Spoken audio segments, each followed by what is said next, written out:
नमस्कार दोस्तों। जब भी हमें बॉडी में कहीं दर्द होता है, हम पेन किलर, डाइक्लोफेनेक जैसी ग्रुप की दवाइयाँ खरीद के खा लेते हैं। क्या आपको पता है ये हमारी बॉडी के लिए कितनी हार्मफुल हो सकती है? इन्हीं सब सवालों के जवाब देने के लिए आज हमारे साथ एक ऐसे मेहमान हैं, जो बिना किसी दवाओं के या बिना किसी सर्जरी के हमें ठीक करने का हुनर रखते हैं। वो जिम में लगी मोच हो या फील्ड के दौरान लगी चोट हो, इनके पास हर एक मूवमेंट वाला इलाज है। सर, बहुत-बहुत स्वागत है आपका। आपके चैनल के माध्यम से हम लोग आपके श्रोताओं को भी धन्यवाद देते हैं कि आज आप हमारे जीएमसीएच के प्रांगण में आए। और जीएमसीएच के प्रांगण में ये ऑक्यूपेशनल थेरेपी और फिजियोथेरेपी का संवर्ग है, जहां हम लोग विभिन्न तरह की बीमारियों को बिना दवा के हम लोग अपने यहाँ इलाज करते हैं। तो इस संबंध में आपको जो भी आज हम डाउट होगा वो हम लोग क्लियर करना चाहेंगे। आपके श्रोता का जो सवाल होगा वो आपके अगर यूट्यूब के माध्यम से अगर कोई आता है तो हम लोग नेक्स्ट सेशन में उसको भी हम लोग दूर करेंगे। सर, सबसे पहले तो अपना एक छोटा-सा इंट्रोडक्शन बताइए। हाँ, मैं doctor Prem Kumar occupational therapist हूँ। यहाँ ऑक्यूपेशनल थेरेपी विभाग का विभागाध्यक्ष भी हूँ और मैं यहाँ विगत 2014 से यहाँ काम कर रहा हूँ। इससे पहले इसकी जर्नी शुरू होती है 2004 से, जहां मैंने इसका कोर्स ज्वाइन किया था। एसबी निर्तार नाम का सेंट्रल यूनिवर्सिटी है, Swami Vivekananda national institute of rehabilitation training and research, ये उड़ीसा में पड़ता है और ये सेंट्रल गवर्नमेंट द्वारा संचालित है, जहाँ की रिसर्च वगैरह होता है कि डिजेबल्ड लोगों पे जो भी स्पाइनल कॉर्ड की इंजरी के पेशेंट है या जिनका एम्पुटेशन हो जा रहा है या जो विभिन्न तरह की बीमारियों से ग्रसित है, लंबे समय से ठीक नहीं हो पा रहे हैं, उनको ठीक करने के साथ साथ उनकी दिनचर्या, जो उनकी डेली एक्टिविटीज करने में जो दिक्कत आ रहा है, वो मशीन के माध्यम से हो या एक्सरसाइज के माध्यम से हो, वो हम उनको इंडिपेंडेंट कैसे करें, इसके लिए वहां विगत रिसर्च और उसकी पढ़ाई दी जाती है। तो हम लोगों ने वहां 2004 से लेके मेरी 2009 में वहां कंप्लीट होता है और 2009 के बाद मुझे मौका मिलता है सीएमसी वेलोर में काम करने का, जो कि एक मेरे लिए लाइफ टर्निंग था। वहाँ जितना अच्छा एक्सपोजर मिला कॉलेज के बाद, जहाँ टीम सपोर्ट मिला, वहाँ हम लोगों ने इसके डेप्थ को समझा कि एक टीम वर्क क्या होता है। जैसे कि वहाँ कोई ऑर्थोपेडिशियन ऑपरेशन करते हैं तो साथ में एज ए ऑक्यूपेशनल थेरेपिस्ट और फिजियोथेरेपिस्ट टीम को साथ में रखकर ऑपरेट करते थे। कि वो बताते थे कि देखिए, अगर मैं कोई जॉइंट का ऑपरेट कर रहा हूँ तो उसको मोबिलिटी करके दिखा देते थे कि अब जब मैं इसे स्टिच कर दूंगा और प्लास्टर हटाऊंगा तो उसका पूरा मूवमेंट लाना आप लोग की जिम्मेवारी है। सर, समाज में एक भ्रम है कि फिजियोथेरेपी को लोग सिर्फ एक्सरसाइज या मालिश तक ही सीमित रखते हैं और समझते हैं। तो इसके बारे में क्या कहना है? नहीं नहीं, ये ऐसा तो देखिए, हर विभाग के लिए कुछ भ्रांतियां चलती हैं, लेकिन अब पढ़े लिखे लोग वर्ग और फिजियोथेरेपी और ऑक्यूपेशनल थेरेपी की पहुंच विश्व भर में लोगों की समझ बढ़ते जा रही है इस विभाग को लेके। पहले हम मानते हैं, जब हम लोग भी ज्वाइन किए थे तो हम लोग को ऑक्यूपेशनल थेरेपी में लोग बच्चा खिलाने वाला विभाग बोलते थे, फिजियोथेरेपिस्ट को तेल मालिश वाले कहते थे। लेकिन ये भ्रांतियां अब खत्म हो चुकी हैं, लोगों को अच्छे से पता है कि नहीं, अब जो हमारा रोल है, पहले लोग को समझ था कि नहीं, फिजियोथेरेपी जो है केवल हड्डी विभाग से रिलेटेड विभाग है, लेकिन अब इसकी पहुंच लोगों तक जा रही है कि ऑक्यूपेशनल और फिजियोथेरेपी जो है वो ऑर्थोपेडिक्स हो गया, न्यूरोलॉजी हो गया, गायनेकोलॉजी हो गया, साइकेट्री हो गया, या नॉर्मल स्कूल तक में भी हमारी रीच है। कि नहीं, जो बच्चे मेन स्ट्रीम स्कूल तक नहीं पहुंच पा रहे हैं, जैसे किसी डिसेबिलिटी के कारण, वो भी कैसे मेन स्ट्रीम स्कूल तक पहुंचेंगे, वहां तक का प्लानिंग हम लोग करके दे रहे हैं। जो मरीज हॉस्पिटल से घर जाने लायक तक नहीं थे, उनके लिए भी अब हम लोग सारा ऑर्गेनोमिकल चेंजेस करके दे रहे हैं। कि नहीं, अब जैसे जो मरीज व्हील चेयर पे ही फिक्स रह जाएगा जीवन भर, उसको हम लोग व्हील चेयर से कैसे अपने बेड में सारा काम अपना खुद से कर सके। इतना एडवांस हो चुका है हमारा ये फील्ड कि इसकी रीच अब बहुत अनेक स्तर पर अब हम लोग देखा जा रहा है और इसका हम लोग को रिजल्ट भी मिल रहा है। पहले मरीज अब हम लोग को खोजते हुए यहाँ पहुंच रहे हैं।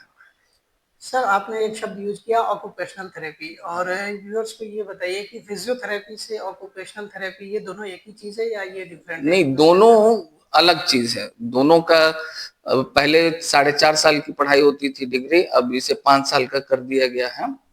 अब यह कोर्स एलाइड हेल्थ केयर के अंदर आ गया और अब इसके साथ साथ अब फिजियोथेरेपिस्ट को डॉक्टर प्रीफिक्स लगाने का, ये भी एलाइड हेल्थ के थ्रू अब हम लोग को डॉक्टर प्रीफिक्स लगाने का भी ये मिल गया है, परमिशन मिल गया है। साथ में सफिक्स भी लगाना है फिजियोथेरेपी या ऑक्यूपेशनल थेरेपी। अब बेसिक चीज क्या है कि दोनों नहीं, कई और फील्ड आते हैं हम लोग एज ए रिहैब प्रोफेशनल्स के तौर पे। तो फिजियोथेरेपी मतलब होता था पहले फिजिकल थेरेपी करके से फिजियोथेरेपी निकला।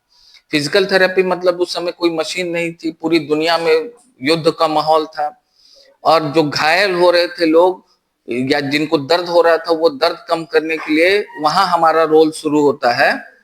और तब पूरी दुनिया को हमारा रोल का समझ में आता है कि एज बीइंग अ फिजियोथेरेपिस्ट कैसे मरीज जल्दी ठीक हो रहे हैं, उनका दर्द कम हो रहा है, वो अपने काम पे कैसे वापस चले जा रहे हैं। और ऑक्यूपेशनल थेरेपिस्ट का काम नाम से ही क्लियर है, ऑक्यूपेशनल मतलब होता है व्यवसायिक चिकित्सक। तो हम लोग का काम होता है कि जो मरीज का मुख्य व्यवसाय है उस व्यवसाय तक वो कैसे उस बीमारी के साथ अपना उनका व्यवसाय ना छूटे, उसके साथ साथ वो अपने व्यवसाय तक पहुंच सके, अपने काम को कर सके, और उस कार्य को करने के लिए जो जो दिक्कतें आएंगी उनको दूर करने का हमारा काम होता है कि हम लोग उनको एक्सरसाइज के माध्यम से, गैजेट्स के माध्यम से, या उनके घर को मॉडिफाइड करके जो भी उनकी दिक्कतें हैं उनको दूर करने का काम करते हैं। सर एक दूसरा सवाल ये है कि आजकल के युवाओं में जो 25 से 30 साल की जो पीढ़ी है, एक बहुत बड़ा जनसंख्या का रोल है। उनमें ये देखा जाता है कि ये नेक सिंड्रोम होता है, वो बहुत जल्दी से ऐसे फ़ोन चलाने से ऐसे झुक के चलाते हैं, तो रीढ़ की हड्डी पे फ़र्क पड़ता है। तो इसके बारे में कुछ कहना है? देखिए, नेक सिंड्रोम करके वैसा कोई बीमारी नहीं होता है। जैसे बुखार कोई बीमारी नहीं है, वैसे गर्दन का दर्द कोई बीमारी नहीं है, वो एक सिम्टम है। तो बहुत सारे दिक्कतों का एक सिम्टम हो सकता है, जैसे बहुत सारा इन्फेक्शन हो तो बुखार एक उसका कॉमन सिम्टम है। उस तरह नेक पेन बहुत सारे कारण से अभी देखा जा रहा है, जिसमें से वो एक सबसे कॉमन काउज देखा गया है कि ऑस्टियोआर्थराइटिक चेंजेस हो रहा है। ऐसे जो कि लाइफ स्टाइल चेंज आजकल लोगों का हो गया, सीडेंटरी लाइफ स्टाइल हो गया है, लोग चलना कम कर दिए हैं, भागना दौड़ना खेलना कूदना सब कम होता जा रहा है। लोग अब ज्यादा ये मशीनों की तरफ कहिए, घर से निकलते ही मोटरसाइकिल पे आ जाते हैं, ऑफिस आते ही चेयर पे आ जाते हैं, और सब जगह अपने पोस्चर का ख्याल नहीं रखते हैं कि हमें बाइक चलाना है तो कैसे चलाना है, हेलमेट कितना भारी यूज करना चाहिए, मोबाइल हमें कैसे यूज करना चाहिए, पढ़ने का तरीका कैसा होना चाहिए, हमें ये ज्यादा देर तक हमारा टेबल वर्क है, कंप्यूटर वर्क है। आजकल बैंकर्स लोग को भी ये प्रॉब्लम बहुत हो रहा है नेक पेन करके, छोटे छोटे बच्चों जो घंटों पढ़ाई कर रहे हैं, तैयारी कर रहे हैं, उनको ये सब प्रॉब्लम आ रहा है। तो वो जो प्राइमरी हम लोग स्कूल में शुरू में किया करते थे कि हम लोग एक्सरसाइज, एक पीटी क्लास हुआ करता था, आपको शायद अपना स्कूलिंग याद हो, तो हम लोग के स्कूल में एक क्लास जरूर पीटी का क्लास होता था, जहां हम लोग नॉर्मल एक्सरसाइज बच्चों को कराया जाता था। एक स्पोर्ट्स का क्लास होता था जहां हम लोग खेलकूद, अब सारा एक्टिविटीज को खत्म किया जा रहा है और केवल पढ़ाई की तरफ इस बच्चों को लगाया जा रहा है, मशीन की तरह एकदम 99% 90% बच्चे पे भी प्रेशर है। और दूसरा ये जो मोबाइल का इवोल्यूशन आ गया है, अब बच्चे सारा खेल छोड़ के मोबाइल के पीछे लग गए हैं, तो वो ये भी एक बहुत बड़ा हमारे लिए ड्रॉबैक बनता जा रहा है कि अब वैसे बच्चे भी आ रहे हैं जिनको मोबाइल का लत लग गया है और गर्दन में दर्द आ रहा है। एक और कॉमन काउज हम लोग देखते हैं बच्चों में, स्कूल बैग बहुत भारी होता जा रहा है, तो बच्चे स्कूल भारी बैग लेके जाते हैं, उससे भी उनको वो सर्वाइकल का पेन शुरू हो जाता है। तो एक कॉमन प्रॉब्लम है, लेकिन इसका बहुत अच्छा समाधान है, केवल लाइफ स्टाइल चेंज कर देने से, अपना पोस्चर सही कर लेने से हम लोग इससे निजात पा सकते हैं। क्या सर सही पोस्चर क्या होना चाहिए? जैसे जो 9 टू 5 जॉब करते हैं, 9 बजे से लेके 5 बजे तक जो ऑफिस में लगातार 8 से 9 घंटा बैठ के अपना काम करते हैं, या वर्क फ्रॉम होम का अब आया है, तो उसमें भी बहुत सारे लोग बैठ रहे हैं, तो सही पोस्चर हमारा क्या होना चाहिए बैठने का?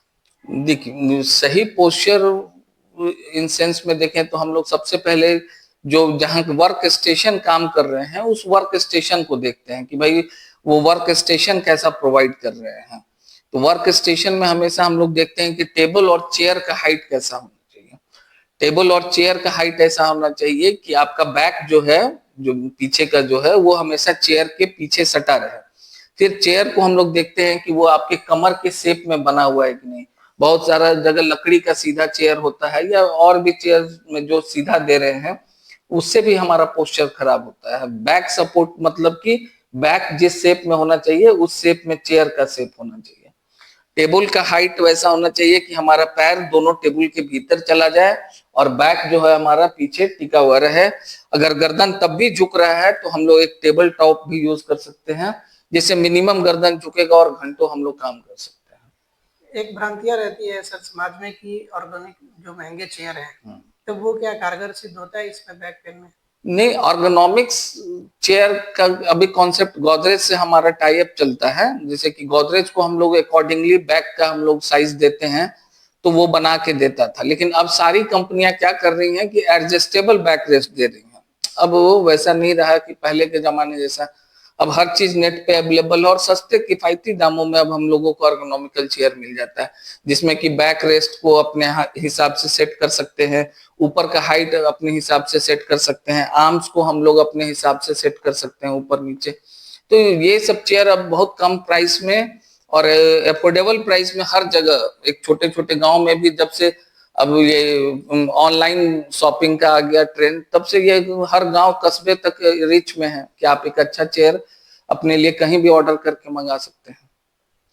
तो इस सिलसिले में हम लोग लकी हैं कि अब इस युग में है कि अब महंगा और इससे हम ग्रसित नहीं है। अब सस्ता से सस्ता चेयर और अच्छा क्वालिटी का हर जगह उपलब्ध है। सर एक आपसे सवाल है कि आपके मित्र को मैं जानता हूँ, काफी लोग सिविल सर्विसेज में भी हैं और एसडीएम और दरोगा लेवल के हैं, और आपने फिजियोथेरेपी को सर क्यों मतलब अहमियत दिया? हाँ। फिजियोथेरेपी को अहमियत इसलिए दी क्योंकि हम लोग जब पटना में रह के हम लोग पढ़ाई करते थे तो मेरे सभी लगभग लगभग मेरे जितने फ्रेंड्स हैं तो वो सभी लोग सिविल सर्विसेज की तरफ में गए और मेरा शुरू से माइंडसेट था कि हमको मेडिकल में जाना है। तभी मैंने इंटर में बायोलॉजी लिया। हमको हर हर फील्ड में मानव सेवा होती है, सिविल सर्विसेज हो या हम लोग का मेडिकल फील्ड हो, हर क्षेत्र में मानव सेवा हो रही है। तो हमारा शुरू से माइंडसेट था कि हमको मेडिकल में ही जाना है, तो इसलिए मैंने फिजियोथेरेपी को चूज किया कि भाई इस माध्यम से भी हम लोगों की सेवा करने के लिए अपना जो भी मेरा ये है लोगों की सेवा में अपना अपना समय दे सके। सर एक फिजियोथेरेपी का इस जमाने में अभी क्या मतलब फ्यूचर है? जो स्टूडेंट है जो अपियरिंग में है फिजियोथेरेपी बनना चाहते हैं, तो उनके लिए कोई गाइडेंस? हाँ, मैंने इसकी शुरुआत बड़ी इंटरेस्टिंग है। सर ने तो खैर इनको बहुत लकी रहे कि इन्हें यंग जनरेशन के हैं, इनको बहुत जल्दी पता था कि भाई किस प्रोफेशन में किधर जाना है। हम लोग तो सिर्फ उस टाइम में एमबीबीएस का दौर था, हम लोग भी तैयारी करते थे कि एमबीबीएस के लिए ही जाएं, लेकिन उसी बीच हमारे फादर को ब्रेन हेमरेज हो गया था, जिस वजह से हम लोगों को फिर उनको दिल्ली शिफ्ट करना पड़ा। दिल्ली में फिर वो आईसीयू से जब निकले या आईसीयू में भी थे तो उनको फिजियोथेरेपी कराना पड़ता था, तो वहां हमें इसका इम्पोर्टेंस समझ में आया कि कैसे chest congestion, bed ridden patient का चेस्ट फिजियोथेरेपी होना कितना जरूरी है, लेटे लेटे जो बेड सोर हो जाता है पेशेंट को उससे बचने के लिए फिजियोथेरेपी कितना जरूरी है, ब्रेन को प्रॉपर ऑक्सीजन और ब्लड सप्लाई मिलता रहे उसके लिए फिजियोथेरेपी कितना जरूरी है, लंग्स और वाइटल ऑर्गन्स हमारा चलता रहे और सही से ऑर्गन हमारा सही से काम करता रहे उसके लिए फिजियोथेरेपी कितना जरूरी है, हमारे शरीर के जितने ज्वाइंट्स हैं वो लेटे लेटे स्टिफ ना हो जाए उसके लिए फिजियोथेरेपी कितना जरूरी है। तो इसका वैल्यूज इतना हम लोग को समझ में आया जब हमारे फादर थे, तो फिर हमने पता करना शुरू किया कि भाई इसका कोर्स कहाँ कैसे, क्योंकि उस समय मैंने इंटर किया ही था। तो इंटरेस्टिंगली उस समय मेरा एक दोस्त मिला जो कि कलकत्ता के एनआईओएच में national institute of orthopaedic handicap जो बॉर्न हुगली कैलकाटा में है, वहां वो पढ़ाई करता था। तो उसने बताया कि ऐसे ऐसे सेंट्रल लेवल पे 5-6 कॉलेज पूरे इंडिया में चलता है और उस समय बहुत कम स्ट्रेंथ हुआ करता था, 20 का स्ट्रेंथ हुआ करता था, ऑल ओवर इंडिया में मात्र 20 सीट हुआ करता था। तो हम लोगों ने इसका भी एग्जाम दिया तो लकली हमारा सिलेक्शन हो गया। और उस समय हम लोग केवल फिजियोथेरेपी को जानते थे तो फिजियोथेरेपी ऑप्ट करना चाह रहे थे, लेकिन मेरा रैंक थोड़ा पीछे होने की वजह से हमको फिजियोथेरेपी ना मिल के ऑक्यूपेशनल थेरेपी मिल रहा था। इस वीडियो को जो भी देखेंगे वो कहते हैं कि फिजियोथेरेपिस्ट सिर्फ मालिश या एक्सरसाइज है। मुझे लगता है कि आपकी बातों से संतुष्ट होंगे और एक फिजियोथेरेपी को बहुत बड़ा अहमियत देंगे। नहीं नहीं, फिजियोथेरेपी आज के समय में इसकी आवश्यकता सबको है। सबको। आज आप देखेंगे बाय बॉर्न, जन्म लेता बच्चे से लेकर के एंड ऑफ द लाइफ, जन्म लेते बच्चे को आजकल हम लोग नया नया बहुत सारा बीमारी देख रहे हैं। एससीपी हो गया, ऑटिज्म हो गया, हाइड्रोसेफेलस हो गया, डाउन सिंड्रोम हो गया, डिसलेक्सिया हो गया, और जीवन के लास्ट में भी आपको कोई भी किसी तरह का सीओपीडी हो गया, पैरालिसिस हो गया, ब्रेन हेमरेज हो गया, आपको ब्रेन डेथ हो गया, तो वहां भी हमारा ये कैंसर हो गया, वहां भी हमारा रोल उभर के आता है कि हम लोग कैंसर में भी फिजियोथेरेपी, कैंसर में भी बहुत इंपॉर्टेंट है फिजियोथेरेपी। क्योंकि उसमें भी क्या होता है, ऑपरेट होने के बाद जो होता है, अगर ब्रेस्ट का हुआ है तो पूरा अपर लिम्ब, या जिस साइड का ब्रेस्ट का हुआ हो उस साइड में अपर लिम्ब में पूरा सूजन आने लगता है। तो वो सूजन कम करना, प्लस जिस साइड का ऑपरेट किया गया वहां ब्लड सप्लाई रिच हो ताकि जल्दी हीलिंग हो जाए। फिर वो जो बदन कट गया है, वो ब्यूटी जो खराब हो गई है, वो ब्यूटी रिकंस्ट्रक्ट कैसे होगा, फिजियोथेरेपी के माध्यम से। हाँ, वहां हमारा टीम काम करता है। जैसे पहले ही मैंने बताया कि फिजियोथेरेपी, ऑक्यूपेशनल थेरेपी और प्रोस्थेटिक ऑर्थोटिक्स, ये रिहैब के मेन मेजर पार्ट है। तो हम लोग एक दूसरे का एक माने कहिए कि हम लोग पूरक हैं, तो हम लोग टीम की तरह काम करते हैं। जैसे कट गया तो हम लोग एक सिलिकॉन ब्रेस्ट आता है वो पहले लगाते हैं ताकि पेशेंट को कॉस्मेटिकली वो लगे कि नहीं, मेरा अंग जो था वो दिखने में खराब अब नहीं लग रहा है, वो सेम टू सेम वैसा ही साइज का मिल जाता है और लग जाता है, ताकि और फिर हम लोग जो भी पार्ट है उसको कवर करके जो सूजन आ रहा है उसको प्रेशर गारमेंट के थ्रू, एक्सरसाइज के थ्रू वो हम लोग सूजन कम करने का काम करते हैं। तो एक तरफ उनकी ब्यूटी भी नहीं गई, उनका फंक्शनल हैंड भी बचा रहा, और वो बैक टू वर्क होने में इजी होता है मरीज को। नहीं तो पहले तो सुन के ही वो फ्रस्ट्रेट हो जाते थे कि कैंसर, और अगर पेशेंट नहीं भी ठीक हो पाता है तो एक टर्म है पैलिएटिव केयर हमारे, हाँ, पैलिएटिव केयर बोला जाता है, जो कि अब अंत समय में कुछ नहीं काम कर रहा है। तो वहां भी एज हम लोग थेरेपिस्ट उनको पैलिएटिव केयर देते हैं ताकि वो अंत समय में भी अपना जो भी लाइफ बचा है वो अपना पर्पसफुल लाइफ जी सके। तो सर आपने बोला कि कैंसर में फिजियोथेरेपी का बहुत बड़ा योगदान है। हाँ, तो क्या सर्वाइकल सर्विक्स जो कैंसर है उसमें भी फिजियोथेरेपी का एकदम। हम लोग, मैंने तो वहां से अपना पोस्ट ग्रेजुएशन डिप्लोमा किया हूँ मैं टाटा मेमोरियल कैंसर इंस्टीट्यूट से। अच्छा, तो कैसे सर कौन से एक्सरसाइज या फिर कैसे उसका रोल है? तो सबसे मेजर रोल आता है हमारा, कहीं का भी कैंसर हो, सबसे पहले हम लोग को इम्पोर्टेंट साइट देखना होता है कि कैंसर है कहाँ। जैसे आजकल स्पाइनल कॉर्ड में भी कैंसर, मान लीजिए सर्वाइकल सर्विक्स कैंसर है, बच्चेदानी के पास में, बच्चेदानी निकल जाने के बाद हम लोग पेल्विक एक्सरसाइजेस देते हैं, बैक मसल्स स्ट्रेंथनिंग एक्सरसाइजेस देते हैं, लोअर लिंग स्ट्रेंथनिंग एक्सरसाइजेस देते हैं, ताकि महिला जो है अपना फिर से पावर जो वो गेन कर सके और बैक टू वर्क हो सके। मेनली अभी स्पाइन में जो कैंसर हो जा रहा है जिसकी वजह से पूरा पैर दोनों काम करना बंद कर देता है, उसमें हमारा रोल बहुत पॉजिटिवली बढ़ता जा रहा है, क्योंकि उसका दवा चलने से तो रुकने लगता है, लेकिन जो कमजोरी आ गई पैर में वहां हमारा रोल आता है कि नहीं, वो पेशेंट कैसे बेड रिडन होता जा रहा है, उससे खड़ा नहीं हुआ जा रहा है, तो फिर से उसको हम लोग मजबूती के साथ उसको एक्सरसाइज के माध्यम से खड़ा कर लेते हैं और फिर से उनको हम लोग अपने उस काम में वापस ट्रेंड करके भेज देते हैं। सर कैंसर में क्या वो जो थेरेपी देते हैं वो कारगर सिद्ध होता है? एकदम कारगर है। अभी तो देखिए स्टेजेस पे डिपेंड करता है, तो किस स्टेज में मरीज है उस अकॉर्डिंगली वो लोग सेलेक्ट करते हैं कि केमोथेरेपी चलेगा या रेडियोथेरेपी चलेगा, या पहले सर्जरी होगा उसके बाद केमो चलेगा, या पहले केमो चल के जितना रोक सकते हैं उसको रोक के तब ऑपरेट करके तब केमो उसके बाद। लेकिन from the beginning to end physiotherapy का रोल शुरू हो जाता है मरीज के आने के साथ ही। लेकिन समाज में ऐसे मिथ्स हैं सर कि वो बोलता है लोग कि कीमोथेरेपी और रेडियोलॉजी थेरेपी देने के बाद में पेशेंट का इम्यूनिटी काफी डाउन हो जाता है और वीक हो जाता है पेशेंट, वैसे ही अब तो हाँ वीक तो होता है, क्योंकि एक तरह से वो पॉइजन होता है जो कैंसरस सेल को मारने के लिए, जो पॉइजन ही एक तरह का होता है जो शरीर में दवा के माध्यम से चलाया जाता है ताकि कैंसरस सेल जो बच गए होंगे उनको मारने के लिए। तो ऑब्वियस है कि जब ब्लड में उसका फ्लो होता है तो पेशेंट वीक होता है, उसके बाल झड़ने लगते हैं, थोड़ा साइकोलॉजिकली भी इफेक्ट आता है और पेनफुल तो होता है।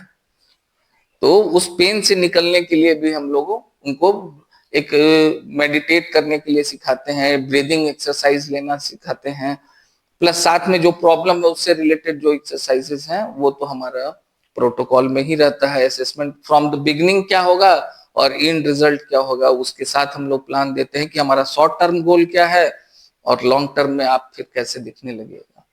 सर ये गांव देहातों में जैसे दर्द होता है पहले, वो लोग ये गलती करते हैं, ये तो मैं मानता हूँ कि सब आपके पास तो वो लेट से पहुंचते हैं, जब आना चाहिए जब नहीं आके और बाद में पहुंचते हैं, जब इंजरी बढ़ जाता है तो उस पे अभी क्या हम लोग देख रहे हैं कि अब पहले से बहुत अच्छा अवेयरनेस आ गया लोगों में। पहले जब एक्सीडेंट होता था तो लोग जैसे तैसे उठा के उसमें क्या होता है कि इंजरी और बढ़ जाता है। तो हम लोग छोटा छोटा ट्रिक्स करके अभी कैंप करते हैं, तो हम लोग वहां बताते हैं कि कभी भी कोई एक्सीडेंट हो तो पेशेंट को वुडन रोल की तरह, लकड़ी की गट्ठे की तरह उठाना है, ताकि एक आदमी बीच से आ जाए, एक आदमी सर के तरफ से, एक आदमी पैर की तरफ से, और तीनों आदमी एक साथ पेशेंट को लिफ्ट करे, ताकि स्पाइन में जितना मिनिमम मूवमेंट होगा उतना ही इंजुरी का लेवल कम होगा। तो पेशेंट की रिकवरी बहुत अच्छी होती है उस कंडीशंस में। अगर हम चाहेंगे पेशेंट को गोदी अकेले उठा के उसको, तो वो स्पाइन के मूवमेंट होने की वजह से कंप्रेशन बढ़ जाता है और वीकनेस जो होगा वो बढ़ जाएगा, और थेरेपी और एक्सरसाइज और दवा सबका टाइमिंग बढ़ जाएगा। मतलब जितना जल्दी अगर आप आ गए हॉस्पिटल, वो तो जैसे ट्रॉमा सेंटर में होता है कि एक्सीडेंट हुआ आप जल्दी पहुंच गए तो अब तो लाना भी एक बहुत बड़ा ट्रीटमेंट है। लेकिन फिजियोथेरेपी में वहां पे भी अगर आप पहले आ गए तो चांसेस काफी है आपके पेन जो है काफी हद तक रिलीफ हो सकता है। नहीं, वहां हमारा रोल होता है लाइफ सेविंग होता है, वहां पेन कम करना हमारा मकसद नहीं है। ट्रॉमा में क्या होता है कि ट्रॉमा सर एक अलग हो गया, जैसे हाँ, रोड पे एक्सीडेंट हुआ तो वो लेगा ट्रॉमा सेंटर, तो वहां पे लाइफ का वो जो छोटा सा ड्यूरेशन होता है। लेकिन अगर कभी नसों में दर्द हो जाए तो पेशेंट वो डाइक्लोफेनेक लेके खा लेते हैं, सेक्लोपेरा लेके खा लेते हैं। लेकिन आपके पास फिजियोथेरेपी के पास नहीं आते हैं, जब लास्ट में उनको रहा नहीं जाता, बर्दाश्त नहीं होता, जब आते हैं आपके पास। तो अगर वो पहले आए तो वो जल्दी रिकवर हो सकते हैं। हाँ, ये तो अब ये देखिएगा कि अब सब लोग वो अवेयर होते जा रहे हैं, और टीवी न्यूज आप लोग के माध्यम से अब ये करीब करीब लोगों की समझ में आ रहा है कि पेन किलर जो है वो जब तक कि डॉक्टर एडवाइस नहीं करते हैं तब तक उसका सेवन करना हानिकारक है, और विदाउट कंसल्टेशन हम लोग भी राय नहीं देते हैं कि हाँ। अब होता है कि अगर इमीडिएट कहीं चोट लगने की वजह से पेन आ रहा है तो हम लोग सबसे पहले ये भी मिथ था, लोग हल्दी चूना छाप देते थे, गर्म पानी से सेकना। लेकिन अब नया ट्रेंड आ गया है, पूरा साइंस समझ लोगों में बढ़ते जा रही है। तो अब हम लोग लोगों को समझाते हैं कि कभी भी चोट लगे तो सबसे पहले हम लोग आइस पैक लेके वहां आइस पैक से सेकते हैं, और इसका ट्रेमेंडस इफेक्ट दिखेगा कि जब आप बर्फ से सेकिएगा, किसी तरह का इंजरी हो, चाहे वो खेलने के समय हो जाए, रोड एक्सीडेंट हो जाए, तो वो क्या करता है, वो तुरंत दर्द को कंट्रोल कर देता है, क्योंकि वो बर्फ का टेंडेंसी होता है वैसो कॉन्स्ट्रिक्शन कराने का, वो सिकुड़ता है, ठंड से कहीं भी सिकुड़ेगा। तो सिकुड़ने की वजह से क्या होता है, एक तो दर्द भी सिकुड़ गया, अगर कट गया है, ब्लीडिंग हो रहा है, तो ब्लीडिंग भी नर्व सिकुड़ के क्या होता है, वो कॉन्ट्रैक्ट कर जाता है और ब्लीडिंग बंद हो जाता है।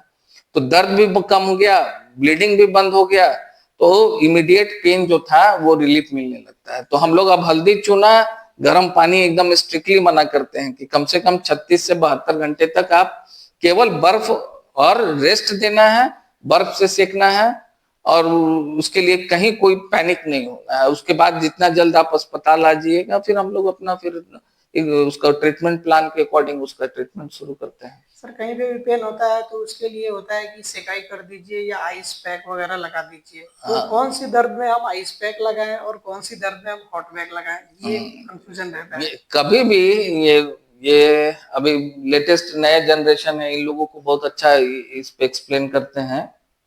ये लोग देखेंगे अब फ्रिक्वेंटली सबसे पहले यही एडवाइस पूछते हैं मरीजों से, कितना दिन से दर्द बा, तो बताता है कि ना 2 दिन पहले गिरल रहनी है, ऐसे चोट लगा है। तो ये लोग सबसे पहले कहते हैं कि कहीं सेकले उकले भी बानी, तो बताएगा, तो हम लोग उसको सबसे पहले यही राय देते हैं कि नहीं, गलत कर दिए, हल्दी चूना हो गया, गर्म पानी हो गया, एक्यूट केस में नहीं सेकना है। जब तुरंत चोट लगा हो तो कभी भी बर्फ का इस्तेमाल करेंगे, ठंडे पानी का इस्तेमाल करेंगे, वो पेन को कम कर देता है, ना कि सेकना और हल्दी चूना। ये हम लोग 72 घंटे के बाद अगर हो तो गर्म का क्या काम है, वैसों को डायलेट कराना, नसों को फैलाना। तो जो भी दर्द बच गया है, जो भी ब्लीडिंग का थक्का अगर जम गया है, तो सेकने की वजह से वो फिर फैलाव में आ जाएगा और सर्कुलेशन के माध्यम से निकल जाता है। एक सर जिम में थ्योरी चलती है, no pain no gain. Gym में अच्छा, हाँ हाँ। नो पेन, बिना पेन के आपका बॉडी एलोबरेट नहीं हो सकता, बढ़ नहीं सकता, थाई मजबूत नहीं हो सकती। तो वहां पे नहीं, ये थ्योरी अगर किसी का है तो ये बकवास है। ऐसा कहीं कोई थ्योरी हम लोगों ने नहीं पढ़ा। हम लोगों ने भी जिम किया है, हमारे कॉलेज में भी जिम था।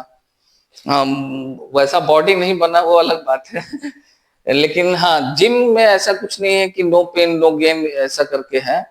बड़ा सिंपल सा थ्योरी है उसका कि जैसा कि आपका बॉडी बिल्ट है, जैसा आपका डाइट है, उसी अकॉर्डिंग ट्रेनर लोग एक्सरसाइज देते हैं। क्योंकि अब हर जिम में भी हमारा रोल होता है एज ए फिजियोथेरेपिस्ट। हमारा भी वहाँ अच्छे अच्छे जिम में, तिलवरकर हो गया, गोल्ड जिम हो गया, ये सब जो अभी अच्छा काम कर रहे हैं जिम के माध्यम से, वहां भी हम लोग की नियुक्ति होने लगी है। और वहां हम लोग पेशेंट का प्रोफाइल देखते हैं कि भाई पेशेंट कर रहे हैं, जो आए हैं एक्सरसाइज करने के लिए, उनका प्रोफाइल देखते हैं कि वो किस मकसद से आ रहे हैं। अगर वो जॉब वाले लोग हैं, फिट रहने आ रहे हैं, तो उनका एक्सरसाइज प्रोटोकॉल हम लोग तैयार करते हैं। जो यंग एज के हैं, जो कि अपने फिटनेस के लिए आ रहे हैं, बॉडी बिल्ड के लिए आ रहे हैं, तो उनका भी हम लोग डाइटिशियन के साथ डाइट प्लान करके, और जो मिनिमम से मैक्सिमम आउटपुट हो सकता है, जो मिनिमम एक्सरसाइज करने से मैक्सिमम आउटपुट मिल सकता है, वो एक्सरसाइज हम लोग प्रिस्क्राइब करते हैं कि नहीं, अभी स्टार्टिंग में हल्के वेट से लंबे ड्यूरेशन तक इसको करना है, और कब आपको वेट कैसे बढ़ाना है उसका हम लोग फिर स्लॉट देते हैं। तो अब बहुत एडवांस हो गया है, और वहां भी हमारा फिजियोथेरेपी का रोल अब देखा जा रहा है। और अच्छे जिम वाले लोग हम लोग के कंसल्ट में रहते हैं, या जब जॉब ट्रेनर लोग होते हैं, जैसे पुलिस की बहाली आ रही हो, फौज की बहाली आ रही हो, तो वहां भी हमारा रोल अब बढ़ने लगा है। अब वहां लोग हम लोग को हायर करते हैं कि नहीं, अब सर कम समय में बच्चों को कैसे तैयार करके हम लोग को बहाली के लिए रखना है। तो वहां तो इमीडिएट बहाली निकलते हैं, नए नए लड़के आ जाते हैं दौड़ने के लिए, तो उनको अभी हम लोग कितना भी जोश में हो, तो उनको पहले हम लोग उस तरीके से पीटी से, जॉगिंग से, स्ट्रेंथनिंग एक्सरसाइज से उनको तैयार करते हैं, ताकि एक बार में दौड़ने निकल जाने पे क्या होगा, मसल्स वीकनेस की वजह से, आदत ना होने की वजह से क्रैम्प्स आने लगता है। तो हम लोग उसका डाइट पे काम करते हैं, उसके एक्सरसाइज प्लान पे काम करते हैं, और फिर हम लोग तैयार करते हैं उनको उनके कंपटीशन के लिए। सर डिलीवरी के बाद देखा जाता है पोस्ट प्रेगनेंसी, हाँ महिलाओं के यहाँ पे जो होता है, हाँ, कमर में वहां पे काफी दर्द रहता है, तो फिजियोथेरेपी से ये कैसे ठीक हो सकता है? ये समझना होगा कि starting from pregnancy to delivery and after delivery, 3 stage में हम लोग डिलीवरी को देखते हैं। एक तो जब महिला कंसीव करती हैं, फर्स्ट सेमेस्टर, और एक जब बच्चा डिलीवर्ड होता है, सेकंड सेमेस्टर, और एक जब उनका जो उसको माइलस्टोन डेवलपमेंट पीरियड बोलते हैं, जब तक कि बच्चा 1 साल में खड़ा ना हो जाए। ये 3 स्टेजेस होता है, प्री नेटल और पोस्ट नेटल। तो प्री नेटल में हम लोग को होता है कि प्रेगनेंसी जो कंसीव हुआ है उसको प्रोटेक्ट करना, तो क्या काम करें ताकि वो एबोर्ट ना हो जाए। आजकल देखिएगा नए नए बच्चों में वो एबोर्ट भी बहुत हो जा रहा है। तो हम लोग 2 साल तक उनको प्रिजर्वेटिव टेक्निक्स बताते हैं कि कैसे जीवन को जीना है, ताकि सर्विक्स जो है वो कमजोर रहता है, सो उस पर प्रेशर ना आए। तो कैसे बैक का एक्सरसाइज किस माध्यम से करना है, कितना हेवी काम करना है, स्टेयर्स कम चढ़ना है। तो इवन उनका जो अपना लाइफ स्टाइल होगा वो भी हम लोग चेंज करते हैं। जो नॉर्मल इंटरकोर्स होता है उसमें भी हम लोग पोजिशनिंग बताते हैं कि कौन सा सेफ पोजिशन रहेगा। तो बहुत हेल्पफुल है कि वो प्रेगनेंसी कंसीव कर ले। फिर तीसरे महीने से हम लोग एक्सरसाइज दूसरा चेंज करते हैं, ताकि उसका पेल्विक मजबूत हो, ताकि वो बच्चों को पुल कर सके, नॉर्मल डिलीवरी हो सके। और साथ में उनका हम लोग डाइट वगैरह भी देखते हैं कि भाई प्रॉपर वो उस अकॉर्डिंग डाइट ले रही है क्या, क्योंकि हमारे यहाँ खान पान का भी न्यूट्रिशन बहुत रिच नहीं है।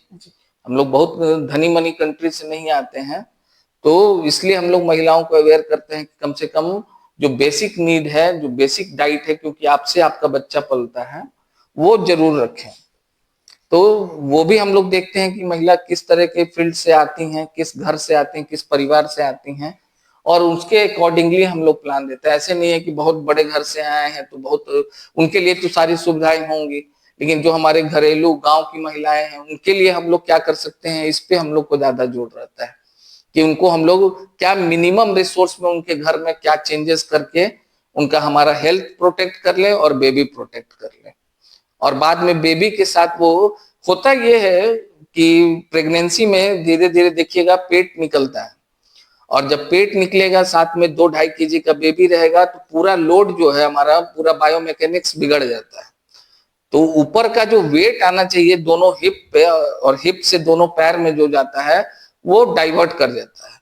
वो क्या होता है, पेट की तरफ आगे से वेट आके तब पीछे की तरफ जाता है। तो लास्ट में देखिएगा महिलाएं कमर पे हाथ रख के चलना शुरू कर देती हैं उस वेट को बैलेंस करने के लिए। तो इसको एक्सरसाइज से ठीक किया जा सकता तो है? एक्सरसाइज से ठीक किया जा सकता है। तो इसलिए तो हम लोग बताएं कि हम लोग शुरू में कुछ और, 3 महीने के बाद कुछ और होने के बाद फिर कि सर्विक्स अपने जगह पे कैसे वापस आ जाए और कैसे आप फिर से अपने पैरों को वो ताकत दे पाए, कमर को वो मजबूती दे पाए कि आप खड़े रह के अपने बच्चे का पालन पोषण कर सके, अपने घर परिवार और अपने काम को वापस से देख सकें। सर अर्थराइटिस देखा जा रहा है कि बहुत, मतलब 50 एज के बाद में, जब 50 एज क्रॉस कर जाते हैं उसमें अर्थराइटिस की काफी शिकायत होती है। तो जवानी में क्या सावधानियां बरतनी चाहिए ताकि बुढ़ापे में बिस्तर पे कम बैठना पड़े और अर्थराइटिस जैसी चीजों से बचा जा सके? नहीं, अर्थराइटिस का तो ये है कि अब तो बच्चों में भी अर्थराइटिस हो रहा है, हर स्टेज में अब अर्थराइटिस देखा जा रहा है। अर्थराइटिस कई तरीके के हो गए हैं, पेरी अर्थराइटिस है, नी के लिए ऑस्टियोआर्थराइटिस है, तो अब अर्थराइटिस के भी कई रूप हो गए। तो सबसे पहले हम लोग यही एडवाइस करते हैं कि अर्थराइटिस कुछ नहीं है, वो ज्वाइंट के घिसने की वजह से इन्फ्लामेशन है। कहीं भी अगर ज्वाइंट घिस रहा है तो वहां इन्फ्लाम्ड होगा, सूजन होगा, दर्द होगा। तो हम लोगों को सबसे पहले यही कहते हैं कि अपना दिनचर्या हम लोग ठीक करें, बैठने का, उठने का, सोने का, खाने का सबका तरीका था जो कि हम भूलते जा रहे हैं और सेडेंटरी लाइफस्टाइल की तरफ, लेविश लाइफ का, ये लग्जरियस लाइफ की तरफ बढ़ते जा रहे हैं। तो बढ़ना ठीक है, लेकिन उसके साथ साथ हमें जो रेगुलर एक्सरसाइजेज हैं उनको मेंटेन रखेंगे, बैठने उठने खाने खेलने का तरीका पे ध्यान देंगे तो हम लोग इससे लंबे समय तक बच सकते हैं। और देखा गया है कि इंटरेस्टिंगली अर्थराइटिस का अब हम लोग बहुत अच्छा उपचार भी कर रहे हैं, बहुत सारे नए नए गैजेट्स आ गए हैं जो हर तरह के दर्द को कम करने के लिए हम लोग एक्सरसाइज और उस इलेक्ट्रॉनिक गैजेट्स का यूज करके उसको कम भी कर रहे हैं और प्रिवेंट करने का तरीका भी बता रहे हैं कि भैया आपको ये आगे फर्दर ना हो या आपको हो ही ना, उसके लिए भी तैयारी कीजिए। अगर घर में किसी को पहले से है तो चांसेस रहता है कि वह खानदानी भी आता है, जेनेटिक, हेरिडेटरी बोलते हैं, हेरिडेटरी भी आता है, हेरिडिटी से। हाँ, तो हम लोग जिनके घर में मम्मी पापा दादा दादी नाना नानी इन लोगों को था, उन जनरेशन्स को पहले पूछते हैं कि भाई आपके घर में पापा मम्मी को भी था क्या कि घुटने में दर्द लेके आए। अगर बोलते हैं हाँ तो हम लोग सबसे पहले उनको प्रिवेंटिव आइडियाज देते हैं ताकि आप अपने और अपने बच्चों को भी इससे कैसे अवेयर कर सकती हैं, बचा सकती हैं, वो सब टेक्निक समझाते हैं। साथ में अभी जो पेन से आई हैं उनसे कैसे रिलीफ मिलेगा उनको, इस पे हम लोग उनको बताते हैं, समझाते हैं। क्या सर वाकई में हाई हील्स पहनना रीढ़ की हड्डी के लिए खतरनाक है? हाँ, अभी मैंने इस पे कुछ देर पहले भी बताया कि हमारा बॉडी एक गेट सिस्टम से चलता है, टोटली फिजिक्स है कि शरीर का पूरा सर का वेट कैसे गर्दन लेता है, गर्दन से कैसे स्पाइन के थ्रू पूरा हिप के दोनों हिप पे बराबर इक्वली डिस्ट्रीब्यूट होके फिर दोनों पैर से नीचे जाता है। तो अगर आप इस सिस्टम को चेंज कीजिएगा किसी भी माध्यम से तो उसका एडवर्स इफेक्ट तो दिखेगा। आप हील पहनिएगा तो वेट ट्रांसमिशन आगे की तरफ चला जाएगा, एड़ी उठ जाएगा पंजे की तरफ, तो आपका गेट पैटर्न चेंज हो जाएगा, जो कि गेट पैटर्न हमारा कहता है कि हील स्ट्राइक होना चाहिए, फ्लैट फुट होना चाहिए, फिर हील ऑफ होना चाहिए। ये एक सिस्टम है पंजे के उठने का। तो वो पहनने से क्या होता है, हमारा ये गेट सिस्टम ही चेंज हो जाता है। तो हम लोग उसको बचने के लिए एडवाइस करते हैं जब तक कि वो आपके जॉब पे ना आ जाए। अगर किन्हीं का वो प्रोफेशन है तो फिर उनके लिए हम लोग उस तरीके का गेट एक्टिविटी ट्रेनिंग देते हैं, जैसे कि अभी रैंप वॉक वगैरह सुनिएगा कि फिर वहां वो उसकी ट्रेनिंग होती है कि भाई आप अगर हील पहन रही हैं तो आपको चलना इस तरीके से। सर साइटिका का इलाज क्या है फिजियोथेरेपी में? सियाटिका, अब इधर जिसको देखो वो सब कमर से आर्थराइटिस अगर और दर्द है साइटिका, कमर में दर्द है, यहाँ से दर्द हो तो या पेट नीचे, दर्द होता हाँ, तो सबको लग रहा है सियाटिका है। देखिए मुख्यतः दो प्लेक्सेस होते हैं शरीर में, एक होता है ब्रेकियल प्लेक्सस और दूसरा होता है लंबर प्लेक्सस। तो लंबर प्लेक्सस से ही वो सियाटिक नर्व दोनों पैर में जाती है। तो होता क्या है कि ये कॉमन प्रॉब्लम आजकल हो गया है कि लोग जो लंबे समय तक बैठते हैं, या ड्राइवरी करते हैं या कंप्यूटर का काम करते हैं या ऑफिस वर्क घंटों का, बैंक का काम है जिसमें घंटों बैठना हो, तो सियाटिक नर्व जो होता है वो हमारे शरीर के पीछे से जाता है दोनों पैर में। तो लंबे समय तक बैठने, या बहुत को देखिएगा मोटा पर्स रखने की आदत होगा, तो उसके कारण क्या होता है, सियाटिक नर्व कंप्रेस होने लगता है। तो जैसे ही नर्व कंप्रेस होगा तो उसका रूट जितना दूर तक जा रहा है वहां सप्लाई जाना रुक जाएगा। तो जैसे ही सप्लाई रुकेगा तो धीरे धीरे वहां क्या होगा कि देखिएगा, आप कभी लंबे समय तक बैठ जाइएगा तो पैर सुन्न होना शुरू हो जाता है, भारी लगने लगेगा। तब हम उठ के थोड़ा देर पैर को झाड़ते हैं या थोड़ा देर पंजे को चलाते हैं, उसको मूवमेंट देते हैं ताकि नर्व जो है फिर से उसका ब्लड फ्लो सही हो जाए और उसमें रिलीफ मिल जाता है। लेकिन यही आप डेली अगर होने लगे, डेली लंबे समय तक बैठने लगे आपके प्रोफेशंस की वजह से, तो फिर वो सियाटिक नर्व कंप्रेस होता होते क्या होगा कि आपका एक पैर में दर्द कंटिन्यू आपको फील होने लगेगा। जो कि हम लोग को अब ये बहुत फ्रीक्वेंटली सियाटिका कह के पेशेंट आते हैं, और इसका बहुत सटीक हमारे पास स्ट्रेचिंग उपाय भी है। लेकिन साथ ही साथ हम लोग जीवन जीने की शैली बदलते हैं, उनका काम पूछते हैं कि आप किस तरह का काम करते हैं और उस काम को आप कैसे कर पाइएगा बिना इसके नस के दबे हुए, ये भी बताना होगा ना। मान लीजिए हम यहाँ उपाय बता दिए और वो फिर जाके वही कंप्यूटर वही चेयर पे बैठ के फिर काम कर रहे हैं, फिर बोलेंगे डॉक्टर साहब आए और फिर हमारा ये चीज शुरू हो गया है। तो उससे बचना कैसे है, इसके लिए भी हम लोग उसका ऑफिस चेयर सब चीज चेंज करवाते हैं। एक सर मैंने देखा आप ओपीडी कर रहे थे तो मैंने देखा था, 2-3 बार मिला हूँ आपसे तो मैंने देखा है। तो बहुत सारे डॉक्टर हैं जो अपने हाई लैंग्वेज में बात करते हैं। आप फ्रांस में पढ़ के आए, आप इंग्लैंड से पढ़ के आए, रशिया से पढ़ के आए, आप वहाँ के इंग्लिश फ्लुएंटली आप इंग्लिश बोल रहे हैं पेशेंट के साथ, तो पेशेंट आपसे कनेक्ट नहीं हो पाता है, डिस्कनेक्ट हो जाता है। मैंने आप लोगों को देखा है कि आप लोग भोजपुरी में कहाँ सही बड़ा कथी काम करेला, ये वाला मेरे को चीज अच्छा लगा। तो आप क्या मैसेज देना चाहेंगे और जो डॉक्टर होंगे उनको? नहीं देखिए, होता क्या है कि यहाँ इंडिया में हर 5 किलोमीटर पे लैंग्वेज चेंज हो जाता है। और हम लोग जबकि सेंट्रल यूनिवर्सिटी से पढ़े तो हम लोग को पहला कॉलेज जो मिला उड़ीसा में मिला। तो लैंग्वेज चेंज होने का असर हम लोग देखें कि मरीज जब अपना दिक्कत बोलता था, जब हम लोग फर्स्ट ईयर में थे तो हम लोग को लगता था कि भाई यहाँ तो हम लोग के लायक लगता है, हम लोग गलत जगह चुन लिए हैं, ये समझ में नहीं आता है क्या बोल रहा है मरीज। तो खैर फर्स्ट ईयर था, हम लोग को क्लिनिक्स करना भी नहीं था लेकिन हमारे टीचर्स बोलते थे कि भाई तुम लोग 1 साल में ही सब समझने लगोगे, 6 महीना रुक जाओ सब समझने लगोगे। और सही में हम लोग जब 6 महीना रुक गए तो हम लोग उड़ीसा का उड़िया लैंग्वेज जो होता है वो समझने लगे कि हम पेशेंट अब जब कह रहा है कि भाई ना एठी काटू छी, यहाँ दर्द कर रहा है, घर मेरा बारीक तो बारीक को था मतलब घर कहाँ है। तो जो कॉमन लैंग्वेज था वो हम लोग समझने लगे कि भाई यहाँ जैसे हम लोग भैया कहते हैं वहाँ भाईना कहते हैं, यहाँ लड़कियों को लड़की कहते हैं वहाँ जियो कहते हैं। तो बहुत चीजें हम लोग इजीली समझने लगे। तो जैसे ही हम लोग समझने लगे हमारा कम्युनिकेशन बढ़ने लगा। और किसी भी चीज को समझने के लिए कम्युनिकेशन एक सबसे बड़ा माध्यम है। अगर हम आपसे बात कर रहे हैं तो आपके लैंग्वेज में करेंगे तो जल्दी हम दोनों कनेक्ट हो जाएंगे। तो ऐसे ही हम लोग बाहर जाते हैं तो जब इंडियंस को देखते हैं तो हम लोग खुश हो जाते हैं कि अरे अपने मुल्क का है, अपने देश का है।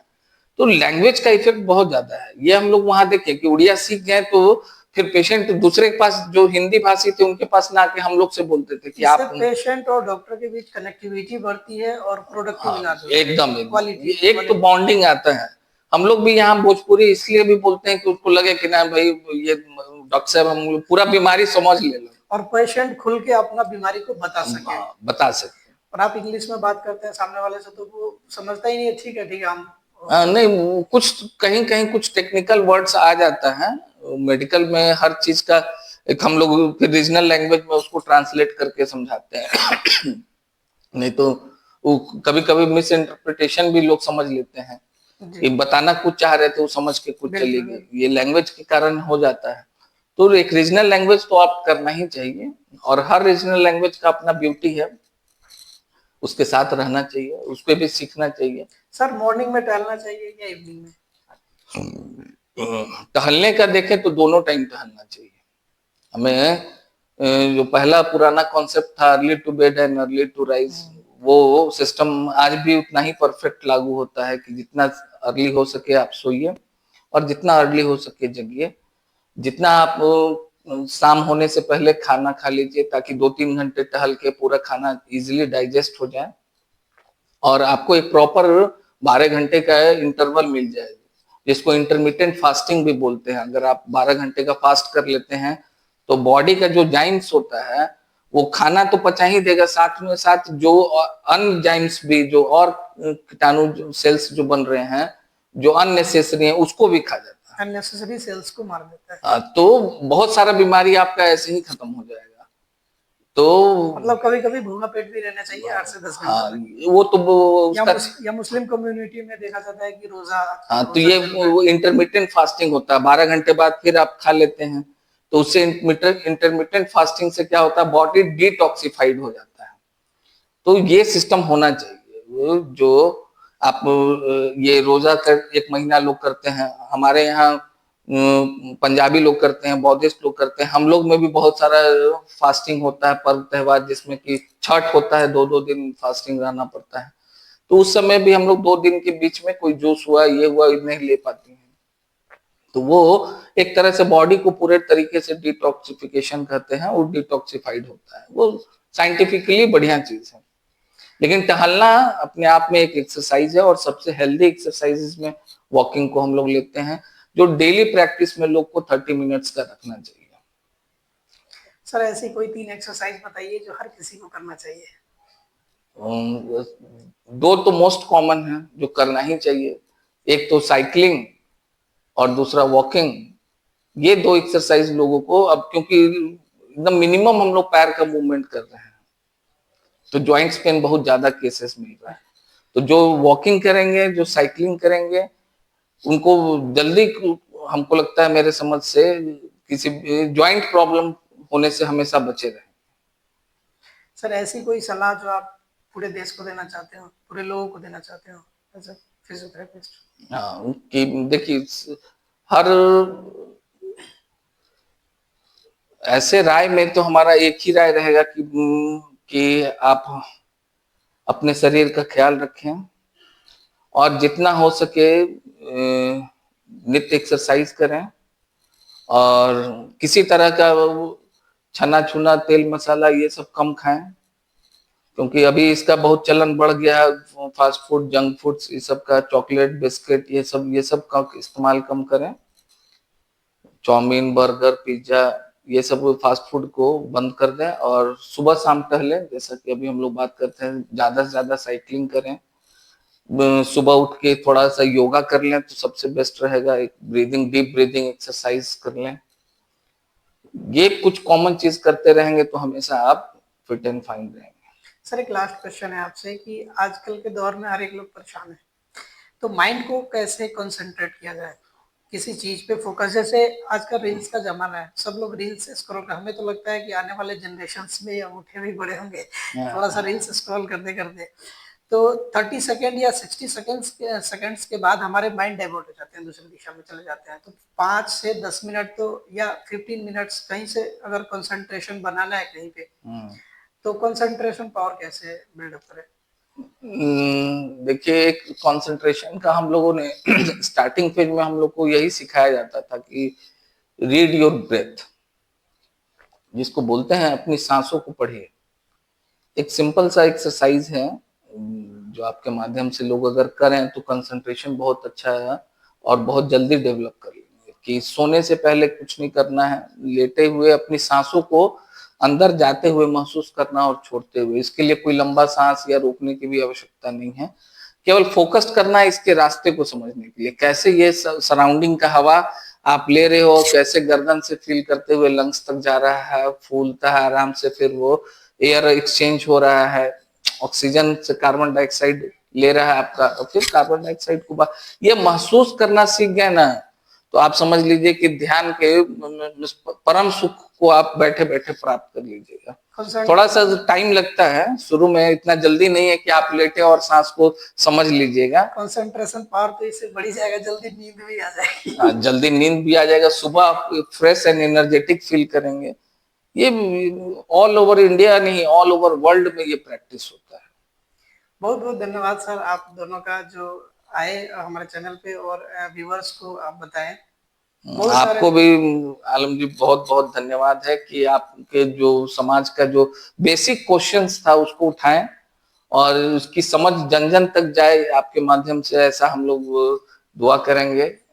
और अन्य कोई सवाल आपके व्यूअर्स के माध्यम से आप तक पहुंचता है तो हम लोग चाहेंगे कि एक और सेशन हम लोग रखें, ताकि उनके सवालों को हम लोग कोशिश करेंगे कि उसको दूर कर इस संबंध में फिजियोथेरेपी और ऑक्यूपेशनल या रिहैब के संबंध में उनकी समझ बढ़े।